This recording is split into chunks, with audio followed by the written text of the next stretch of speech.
Привет, Арми. 11 лет назад, когда BTS только начинали писать свою историю, они опубликовали твит, который сейчас кажется почти пророческим. Оглядываясь назад, легко заметить, что Тэхён и Чингук уже тогда были связаны невидимой силой. С тех самых первых дней они были словно два магнита, неразлучные, всегда искали общество друг друга, делились смехом и жестами, которые понимали только они. И сегодня, когда Тэхён делится драгоценным воспоминанием 2015 года в фан-кафе из эры I Need You, мы снова сталкиваемся с этим безошибочным образом. Тот же Тэкук, что и тогда, такой близкий, такой естественный, как будто время между ними остановилось.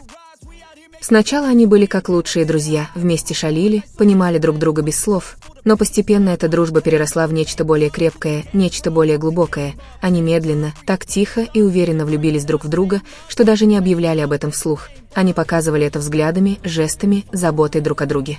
И спустя более 10 лет они продолжают укреплять эту любовь. Чистую, верную и непоколебимую. 10 лет совместной жизни, рука об руку, 10 лет преодоления трудностей, которые только укрепляли их связь. И недавно мы снова увидели их в доме Чингука, таких уютных, таких влюбленных, обнимающихся, словно это был первый день, не обращающих внимания ни на что вокруг. Вот почему я верю в Тэкука. Потому что их любовь не появилась внезапно и не угасла в суете момента. Это было что-то настоящее, что росло годами, что выдержало все, что жизнь им подбрасывала. И хотя сейчас ходят слухи и сплетни, они пройдут, они утихнут, как всегда, но никогда не исчезнет любовь между ними, любовь, которая не знает расстояния, времени и трудностей. Я помню, как в начале существования группы Чингук был застенчивым мальчиком, который едва осмеливался говорить, в то время как Тэхён уже был лучиком солнца, харизматичным, эксцентричным и полным жизни. Именно Тэхён своей личностью помог Чингуку раскрыться. Он смешил Чингука, бросал ему вызов и защищал его, а Чингук, в свою очередь, стал для Тэхёна опорой, тем, кто действительно слушал, тем, кто успокаивал его, когда мир становился слишком шумным. Они были как два кусочка пазла, идеально подходящие друг другу, и их химия стала настолько очевидной, что даже остальные участники группы в шутку подтрунивали над ними. Затем наступила эра I Need You, песня, которая ознаменовала поворотный момент в карьере BTS. Это был момент зрелости, перемен, а также этап, когда мы увидели более заметное развитие Тэхёна. На тех закулисных видео и фотографиях мы постоянно видели их вместе. Теперь они были не просто друзьями, а чем-то большим. Их взгляд был особенным, их тело подсознательно искали друг друга. Это показывало привязанность, выходящую за рамки дружбы. И сегодня, когда Тэхён вспоминает те моменты в фан-кафе, он не может не думать, что любовь уже ждала своего часа.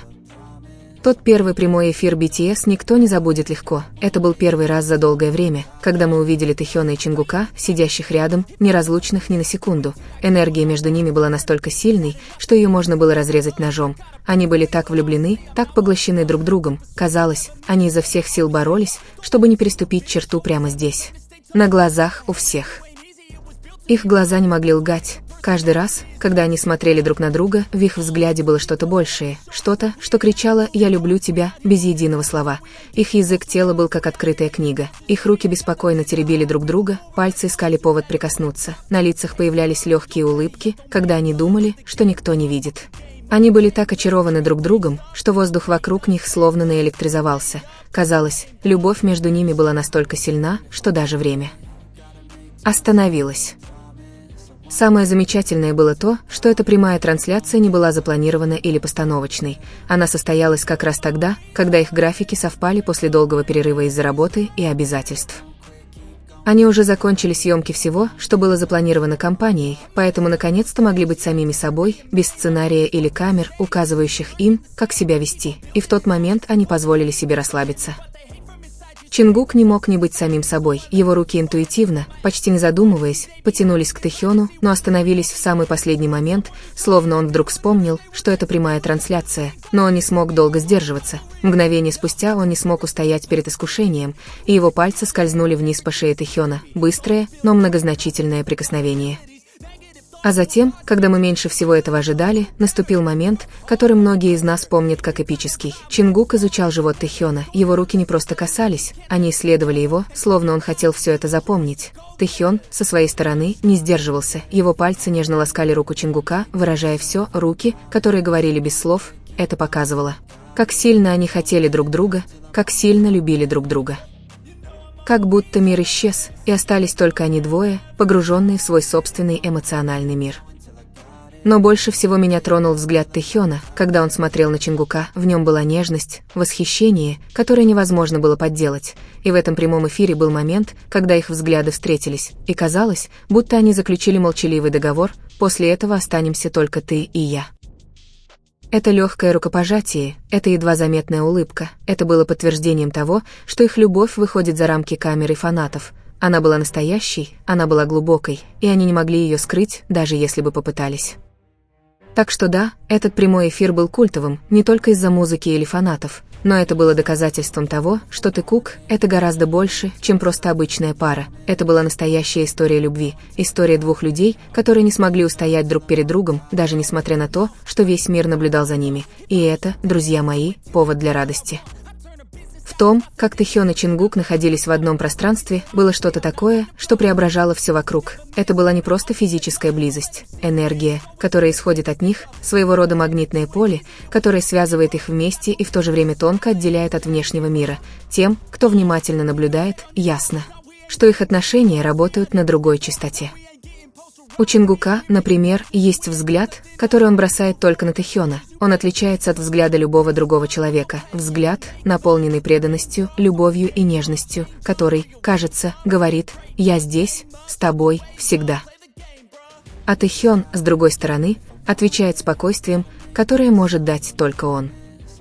Ему не нужны слова, его улыбка, легкая, но уверенная, достаточно, чтобы подтвердить, что он точно понимает, что чувствует Чингук. Молчание, которое они разделяют, пожалуй, самый показательный аспект их отношений. В таком шумном и суетливом мире они находят покой в простом присутствии друг друга. Иногда, посреди интервью или записи, они обмениваются взглядами, почти незаметными для окружающих, но несущими глубокий смысл, как будто они говорят друг другу: «Видишь, мы все еще связаны, несмотря ни на что».